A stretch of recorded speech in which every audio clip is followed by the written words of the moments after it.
ತಾಲೂಕಿನಿಂದ ಪ್ರವಾಸಿ ಮಂದಿರದಿಂದ ತಾಲೂಕು ಆಫೀಸ್ವರೆಗೂ ಈ ಒಂದು ಹೋರಾಟವನ್ನು ಹಮ್ಮಿಕೊಂಡಿದ್ವಿ. ಈ ಹೋರಾಟದ ಉದ್ದೇಶ ಏನಂದರೆ, ಜಗಳೂರು ತಾಲೂಕಿನ ರೈತರಿಗೆ ಸರಿಯಾದ ಸಮಯಕ್ಕೆ ವೀರ್ಯಗೊಬ್ಬರವನ್ನು ವಿತರಣೆ ಮಾಡ್ತಿಲ್ಲ. ಯಾಕಂದರೆ ಅದಕ್ಕೆ ಸಮಯಕ್ಕೆ ಸರಿಯಾಗಿ ರೈತರಿಗೆ ರಸಗೊಬ್ಬರವನ್ನು ವಿತರಣೆ ಮಾಡ್ತಿಲ್ಲ. ಬರೀ ಅಧಿಕಾರಿಗಳು ಎಷ್ಟು ನಾವು ಮನವಿ ಮಾಡಿಕೊಂಡ್ರು ರೈತರಿಗೆ 2 ದಿನದಿಂದ ಸಮೃದ್ಧಿ ತಾಲೂಕಿನಲ್ಲಿ ಮಳೆ ಆಗಿದೆ. ಯಾಕಂದರೆ ಈಗ ಮಳೆ ಆಗಿರೋದು ರೈತರಿಗೆ ಒಂದು ಕಡೆ ಖುಷಿ, ಒಂದು ಕಡೆಗೆ ನೋವಾಗಂಥ ಸಂಗತಿ. ಯಾಕಂದರೆ ರೈತ ಗೊಬ್ಬರ ಖರೀದಿ ಮಾಡೋಕ್ಕೆ ಹೋದರೆ ಒಂದು ಅಂಗಡಿಗೆ 450 ಮಾರ್ತಾರೆ, ಒಂದು ಅಂಗಡಿಗೆ 500 ರೂಪಾಯಿ ಮಾರ್ತಾರೆ, ಒಂದು ಅಂಗಡಿಗೆ 300 ರೂಪಾಯಿ ಮಾರ್ತಾರೆ. ಈ ಥರ ಎಲ್ಲ ರೈತರನ್ನ ದಿಕ್ಕು ತಪ್ಪಿಸೋಂಥ ಕೆಲಸ ಮಾಡ್ತಾಯಿದ್ದಾರೆ. ಇಲ್ಲಿ ಸಂಬಂಧಪಟ್ಟ ಅಧಿಕಾರಿಗಳು ಅವ್ರ ಮೇಲೆ ಕಠಿಣ ಕ್ರಮವನ್ನು ತಗೊಬೇಕು.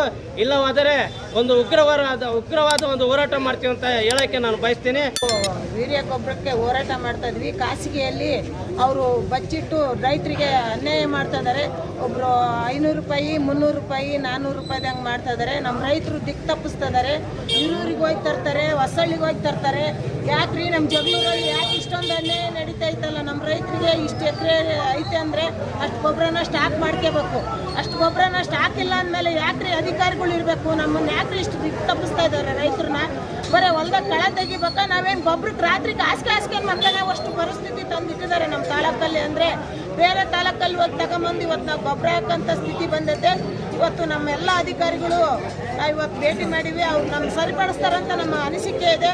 ಮುಂದಿನ ದಿನಗಳಲ್ಲಿ ನಮಗೆ ಗೊಬ್ಬರವನ್ನು ತರಿಸ್ಕೊಡೋ ವ್ಯವಸ್ಥೆ ಮಾಡಬೇಕು. ಆಮೇಲೆ ಎಷ್ಟು ರೇಟ್ ಐತೆ ಅಷ್ಟೇ ಕೊಡಬೇಕು ಅಂತ ನಮಗೆ ಒಂದು ವಿನಂತಿ ಐತೆ. ಇಲ್ಲಾಂದರೆ ಭಾಳ ರೇಟಿಗೆ ಮಾರಿದ್ರೆ ರೈತರು ಉಗ್ರವಾದ ಹೋರಾಟ ಮಾಡೋಕ್ಕೆ ನಾವು ತಯಾರಿದ್ದೀವಿ ಅಂತ